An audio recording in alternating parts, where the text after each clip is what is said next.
in the EMS system. But that's the value of the hospital, having somebody like me that can do things like, oh yeah, there are other things of equal importance. They just don't have the shining focus of everything right now. So it's very much by Mike Glenn's behest that he wanted some Jefferson healthcare representation to continue. So that's me, for better or for worse. Well, great. Now, I don't know, this may end up not being a very long meeting because I knew that the school folks were likely to be busy. And I did actually get a decline from Frank Redmond. And I'm betting Trish is on the same, sort of got a lot going on right now. So who we do have here, I don't know, you probably can't tell that on your phone, can you, Lori? No. We've got Chief McKern from the fire department. I should go through and just let everybody introduce yourselves. Go ahead. Lori and I know each other. Hi, Lori. Hello. Denise, go ahead. I'm Denise Banker from Jefferson County Public Health, and I represent the Empowered Teens Coalition in Chimicum, which is prevention of alcohol, tobacco, and other substances among teens. And Apple? I'm Apple Martin. I'm director at Jefferson County Public Health. We're so happy to have you I here. haven't said it very much, so sorry. It's brand new. Hi, everybody. Well, I'm sorry I haven't come in a while. I don't know what my cadence will be in the future, but it matters a lot to me. And if I could just dip in and listen or spread any messaging or what have you, I'm happy to do that. And I am eating my lunch. I think I might cover myself up. that's fine. Eating a stir fry, which is not very graceful. Well, I just wanted to give a couple of updates while we see if anybody else joins. Otherwise, I'm not going to keep you guys for very long. I'll just give you what we know, and we'll plan on coming back in October, hopefully with I don't know, I keep thinking, oh, in another 4 weeks, we're going to not be in such a crunch pandemic wise, et cetera, but I don't know if that's going to be the case. On the Dr. Carlbaum, who is usually here for this meeting, he is unable to attend today because he was, I think he said, in the trauma ward and might get called away on that. Heidi Mathews did send us an email and let us know that Elizabeth Olinger has resigned and that right now she has Candace Byers, who is an FNP. I'm not sure what what's FNP stand for? Family nurse practitioner. Got it. Okay, family nurse, and Dr. Shannon Kirshner, who are covering Monday and Wednesday each week until they're able to hire a new ARNP. And she reiterated that they want to ensure that the community knows that they, their JHC's intention is to make sure that they're well cared for and they're just a call away. So that's the update. She said if we had any questions that we could come back to her. So I want to open it up if there are questions or clarifications. Apple? Do you say again the first provider's name? I'm sorry, I got Shannon Kirshner. Sure. It's Candace Byers, who's a family nurse practitioner. Right. Okay. And they'll be covering Monday and Wednesday each week until they can fill the new slot or the slot that just got empty. And it's Myers with an M or Byers with a B? It's B as in boy. Yeah, and B-E-Y-E-R. Oh, thank you. I have B-Y and it's B-E-Y. I'll correct that over here. Okay. And she's happy, if we need to get back to her and ask questions. Did suggestions of ARNPs they could hire. Did Elizabeth come back for a short time? I'm just wondering, I'm on a lot of calls with Trish and Frank, as I'm sure several of you are. I'd be happy to transmit that information of who's in her place now more officially until they have a replacement. Should I do that? I think that'd be great from my perspective. Lori, do you have any other thoughts on that? No, I think that'd be fine. But when you do reiterate that this is, she's doing this on a temporary assignment. Both of them are actually, and that the hospital is actively recruiting for a full-time practitioner for South County Clinic. Okay. Okay, good to know. So how that is relevant, this table has kind of become, it started out as a South County harm reduction, and we still call the meeting that, but it kind of has become an anchor spot for any exchanges of information between the range of people who come to the table or who we manage to get to the table who have stuff that they'd like to talk about relative to South County. And when we do get Greg Brotherton here, it's always good to get an update from him, because I feel like that's another connection thread that goes through the community that's really valuable to make sure that we've got South County well woven into the realm of things that we're trying to do. Outside of that, the implication then around Jefferson Healthcare's clinics still needing to hire up is that not in the short term, at least, are we going to be able to do any distribution of naloxone or receipt and distribution of naloxone at that location. And so I'm going to loop back with Dr. Carlbaum and see if he has other thoughts, perspectives of how we might do that. Chief McKern? So the latest update, Lori, jump in if I didn't say something right. We heard this at the council meeting that both Lori and I were at. It looks like he's going to do a pilot project in October. East Jeff will be the lead with that particular. He's going to work through the MSO that just got appointed at East Jeff to try to get some of that naloxone out. Some folks need to go back to your website. The stuff that you sent to us was fantastic. There's actually a 5-minute video and an 8-minute video on naloxone and the distribution and what to do. Everything that's on there is on spot, is perfectly, it's great the way the system's set up. So I encourage everybody to do that as well. So I think that we'll be up and moving here in the next, I think by the time we meet next month, we should either have the program in place or close to it. From what I'm That's hearing. very exciting. Okay, He met all with right. he met with Tacoma Fire that has a very active leave at home naloxone program and is working well. So he's pretty excited about that. Did I miss anything, Lori? Nope. I think you're just perfect. I just would also reiterate that I think the videos are excellent and well worth the 5 and the 8 minutes. All right. So we might actually have some action here out of the gate starting in October. That would be great. We're super excited that Lori has decided to come back. As a matter of fact, she will be taking probably a lead on the council pretty quick. And so that's super exciting that we're going to get to use her and get her expertise back in the management of our council again. So for the rest of us on the call, tell us a little bit about the council. Yeah, go ahead, Tim. Tell them a little about the council. I don't know what council it is, but I'm excited it exists. The Jefferson County EMS Council. I see. I can tell you, you don't want to miss a meeting if you're supposed to be there. What Hey, happens? you were plainly at the meeting when Dr. Carlbaum nominated you, so you're perfectly fine. No, it's fine. So the council's made up of agencies. There's a whole bunch of agencies that are on there. And really what the council's main objective is for training. It's really for training. It's really an avenue to get training out to the folks. And it kind of keeps them, the QA process as well, so that we follow the protocols. And really, we kind of answer back and forth with things that like CSIM and naloxone and all of that. There's probably about 20 or 30 of us that are on the council, that give or take. All the fire districts are on there as well. And so we certainly, and then they get a pot of money from the state as well through what we call the Northwest region. So there are about 8 regions. Those are EMS and trauma regions. Ours happens to be made up of the Northwest, which is Clallam, Kitsap, Jefferson, and Mason County. We are the only region that has regional protocols. That's EMS protocols that we function for both ALS, BLS, and the likelihood it's the only region that has done that. I'm proud to say that I was in the incipient phase of that probably 15, 16 years ago. And so we have been maintaining that throughout. And we are super pleased that we have Dr. Carlbaum.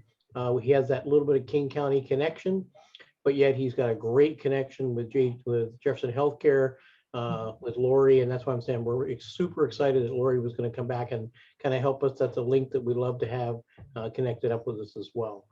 So if we can keep that, so really a lot of what the council does is it watches things from beginning, from the 911 call, because the 911 call is actually under Dr. Carl Baum, and we use the King County Criteria-Based Dispatch, clear to definitive care. And when we mean definitive care, that means when they arrive at St. Mike's, when they go from St. Mike's, they go to a rehab center for strokes or cardiac, and we're tracking all of those numbers, and we can bring those numbers back to the county as well. So those are all really positive numbers.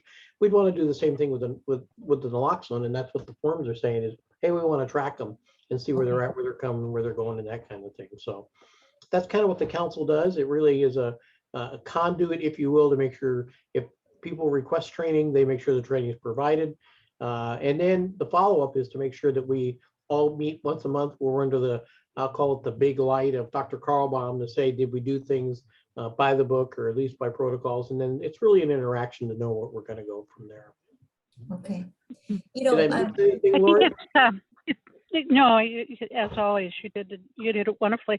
I think actually being somewhat of a newbie to it, having just attended over the last year and a half or so, the thing that's I think is where the power is two-pronged. Is number one, it is a continuity of information, and it's a flow of information that so frequently, you know, for those of us whose days can occasionally seem consumed by meetings, it's like, well, you get so far and say, well, we have this idea or this happened there, but then you don't know where to go with it, and you don't know what the sequela was, and you don't know what, you know, what there can be changes for. And so this body of people and the organizations that they represent and the commitment that they have is, no, we want to see things through soup to nuts. You know, clinically, we talk from pre-hospital. This is what was happening in the field. This is what the transport was. This is what happened in the ED. We have airlifts. Both our companies of airlifts attend. You know, this is the transportation. These are the issues that came up with transportation. Everything from a clinical evaluation to the debacle of insurance. You know, and having two flight insurance companies in the arena at the same time. And then, you know, what is the impact with community representation, which is also on the council? What are they looking for? What are they doing? So I think that's number one. That was the most impressive thing to me. And number two, which even after decades and decades of clinical experience, I'm loath to say, because it's not my expertise, the power of collecting data. And that, Lori, that's what you're so good at, in expressing it and bringing it forward. In this day and age, if you want to get anything done, if you want to get money, if you want to prove the validity of a program, if you want to talk sensibly in front of decision makers, you got to have data. And the accumulation of information and numbers is just really important. And I guess I am becoming a true believer late in my life, but to be part of a group that really pushes that is, I think, really good. So it is a dynamite group of people that I am pleased to be a part of. Well, I feel like Jefferson County is really lucky that we've got Lori and that we've got Dr. Carl Baum, because the combination there from one end to the other is what draws it all together. One of the things that I wanted to mention here, it's sort of tangentially related. So the Behavioral Health Consortium, which is the entity that is holding this table, and of course CHIP holds the Behavioral Health Consortium, which holds this table here in South County. We were noticing, and when I say we, it was really Chief Black who immediately sent me a text, and we went back and forth. We were noticing at our last meeting on the second Thursday of this month that around the table we could see evidence of sort of an agency leadership PTSD, pandemic related stress or trauma that's going on, and an exhaustion. And so I and Chief Black reached out to Dr. Carl Baum to see if there is something that we can do at that table to start to address or somehow at least bring to the surface and articulate what's going on for all of our agencies and the individuals who are leading them. And I'm sure it goes deep into the ranks, the exhaustion that's there. And Dr. Karlbaum has collected a few ideas of people. I think one in particular had some very serious background, and we're going to see if maybe we can pay for some sort of something that will help our folks. And we haven't figured out any of the details, but I wondered if that is being discussed at the council, just among your agency leadership and whatever stress and trauma they might be experiencing related to this just, marching on pandemic challenge. Well, certainly, I think that at virtually every council meeting in the last 9 to 12 months, we talked not only about the logistics of the pandemic and its impact, but just as you mentioned, Lori, it's increasingly the emotional toll on it and on us all. And then what I too have talked with Chief Black about is just the difficulty of getting things done now, which sounds doesn't exactly explain it, but it is so hard. There needs to be such intense focus on, my God, how are we going to get through the next 24 hours? And there are times and spaces at the hospital that literally is the conversation. And so when Miss Susie Sunshine, that's not how I am referred to, however, but comes along and says, gee, we need to be talking about, mental health transports in a consortium with Clallam County and see if we can get any interest. It's like, Tinker, we're just trying to get through the next 24 hours, back off. Yeah. And so there really is, yeah, and you can hear it in my voice too. There really is a need to try and subset a part of each day and a part of each meeting and a part of each conversation to, how are we doing and how can we maintain our resilience and stability and all those other buzzwords that seem to be going along. We have that conversation or in some fraction of it at every council meeting. I would think, Tim, and this idea and concept that Dr. Karlbaum has come up with would be presented at the October meeting. His last email, which I'm trying to visualize, had asked for. He presented 3 dates in October, sort of early, mid, and late, about potential times to pull people together that would be shareholders in putting forth some sort of effort to have a game plan. So Dr. Karlbaum and I would definitely be talking about that at the next council meeting in October, which will be coming up in a week or two. And, anything that Karlbaum puts his weight behind seems to get done. So I would assume that we will hopefully, under his leadership, be moving forward. I'm really grateful he's willing to extend that to the consortium table. I think especially we all are, but especially right now, our Port Townsend Police Department, with the loss that they've experienced, that has really, I think, just sort of hit people between the eyes. I can echo that Dr. Karlbaum pushing the summit, and that's what Lori's referring to. And Lori, you know all about that as far as the summit goes. So, Lori, yeah, and thank you. I was blocking them and the name of it. It wasn't a task force. It wasn't a consortium, summit. That was what it was. It was the summit. Yeah. So Dr. Karlbaum and I are working on that together. Thank you, Chief McKern. And you guys are absolutely right. He knows how to just bring threads and weave them in the right places and hold them for you long enough for you to get them really threaded properly. I feel really fortunate to have him out there. So I don't want to keep you folks longer than I need to. Is there anything else that anybody would like to bring to the table before I let you all go? Lori, I don't know if we've said this or not, but we're going to have the drug take back in Quilcene, and thanks to Chief McKern letting us use his parking lot, and the sheriff supplying us with a deputy. So we'll have that on October 23rd, which is a Saturday, and it'll be from 10 a.m. to 2 p.m. Community folks can bring over-the-counter prescription liquids, anything except needles and chemotherapy drugs. So yeah, Apple.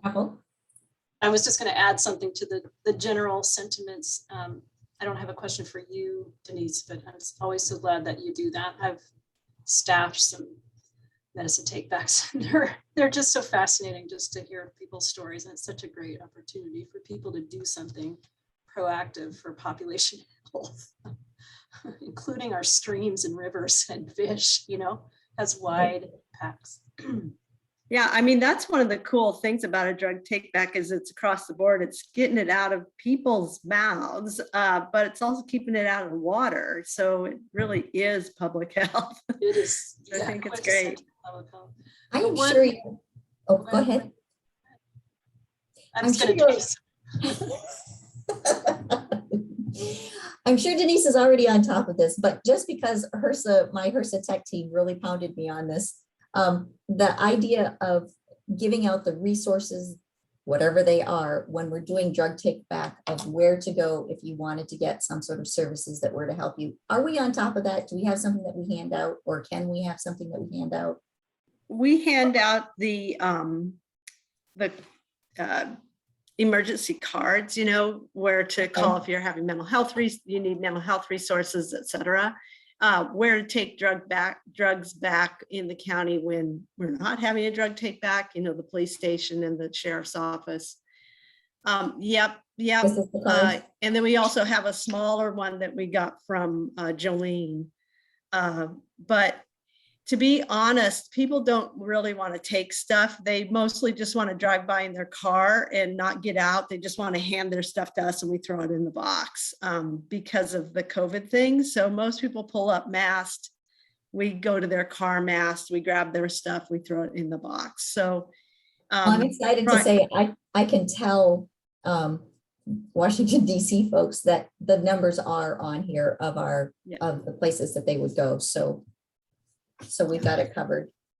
And we have those with us. And then at QFC, they always have extra stuff that their pharmacists provide too, in case people want it. Yeah. If there is a poster for that I could get into all of the meetings that I usually have PowerPoints for, but I figure you guys we didn't need one for today. I put it in that just to make sure we're raising the awareness of it as I have. Sure. And Lindsay's making that poster right now, and we'll have ads in the newspapers and then the public service announcements on the radio station, et cetera. So yeah, we'll get the poster to you as soon as it's finished. Perfect. Thanks. Okay. Anything else, you guys? I think Apple wanted to say something.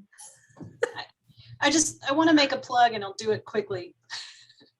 And I'm sorry I haven't been on these meetings before, but I'm between us, I'm sick of talking about COVID. I have reached my saturation point, like we were talking about before, and I love these discussions about how to think about repair and recovery and refreshing, those of us who've been so submerged in it for so long. That said, one opportunity that I feel like I haven't put any attention to that is missing in my sort of dream picture is correlating the ubiquitous desire to be tested for COVID that all of our society all over the world is needing, the increase of SUD and behavioral health crises and incidences, and then the need for supplies that might mitigate, prevent, or otherwise reduce harm to anyone who could potentially die from any of these things. I feel like there's a nexus there that I personally haven't put any practical attention to. Chief McKern, I know recently we kind of slid some testing supplies down to some of the fire stations in South County to make sure that the people down there don't have to drive up here if they're symptomatic or are a close contact of a known positive, who are the domain of folks that we're covering in public health for testing. And we're putting a lot of funding toward doing that, even though it's a small effort. It's not pervasive. We're doing what we can. But I just wonder the synergy of people coming in for something they might need on a daily basis. And I'm dreaming here, so I could be way out of line. But also knowing about naloxone, I mean, people from all across every socioeconomic background are in need of COVID tests for the most part. Even people who are naysayers of the pandemic, they still want to test if they think they're sick, and I know that for sure. And I just feel like we don't have to solve this now or even talk anymore about it, but is that a point of contact for human beings in communities about something they need on a daily basis, where there could be some synergy with this effort around harm reduction and naloxone? And It's a really good. I don't know. It's a huge thing that I just said, but that's what my mind went to through this conversation today. And I'll leave it at that. Can't solve the world's problems right now. Well, we will thank you for those tests. Those kits are being used. We're getting a couple calls a day. Public health is actually forwarding us. We don't have any interaction with them. We actually take the information, find out what their needs are, kind of go through the algorithm and chart. Thank you for putting that together. It worked very, very well. And then we set them out right out in front of the office here, and we tell them that they're sitting out there. We got a rubber band around them. Please contact health if you test positive. And so far for the week we've had it here now, we've had, we've gone through a handful of them. We're not going through, we're not just rolling out quickly, but at least we have them here. We also have some on our ambulances as well, just in case we encounter those as well. Yeah. They're not only here, but they're also in Brennan. And so we tell folks, don't come all the way up here. If you're living in Brennan, go to Brennan Fire. They've got the same. Right. We haven't pitched it broadly because we don't want people to throng you all with needs, but it sounds like it's a slow trickle right now. And we like it that way. They're actually, I prefer that. Well, they're hidden. They're in my office. They're not anywhere. And we keep the door, it's not locked, but it's closed. And people, as we need them, I've given instructions to the staff as far as what they need to do. So, So far, there've been a few folks doing that. I know that a week ago or so, our crises was in the schools. And I know that's probably why Frank's not on today. They were doing a lot of testing, school buses, and they had an incident occur at one of the football games. And so, things get bigger before you know it. And so I think you're on spot with stuff. I think we're really good. I think if we're going to, here in Quilcene, our hub is Wednesday mornings. If you want to get out to the public, they're lined up at the food bank here. They're lined up at the food bank in Brennan. And those are the areas and places, if there's needs out there, that's where the needs are. But we are in Quilcene, we're a huge faith-based group. And that is that we've got a number of churches that are very, very much involved and incensed and entrenched in the community as well. Mm-hmm. I wonder, and it sounds like it'd be a small amount of people that we were touching with this, when you set out the COVID test, could we, or maybe you already are, adding a yellow card to that little handoff? Maybe. We could do that. I need to find some more yellow cards, Let me bring you some yellow cards. I've been dying to come down here. Have John bring them to me. He needs to come out of retirement, bring me more yellow cards. Okay, I'm gonna come find you because I just got 2 boxes of them. I got the printer read and print it for us. And a note, Lori, if Margie's gonna do another run of test kits down, doesn't sound like we need to right away because they're not flying off the shelves, but she could pack them in and send them on. I mean, we're ferrying them down there. And I don't know how often that'll be. It just depends on the uptake from the community. Are you out of cards down there, Chief McKern? I know I am. Okay, we have a handful, but yeah, we can certainly take some and we can certainly add them to there. Well, and Margie brings us the stuff for Brennan and we take it down to Brennan.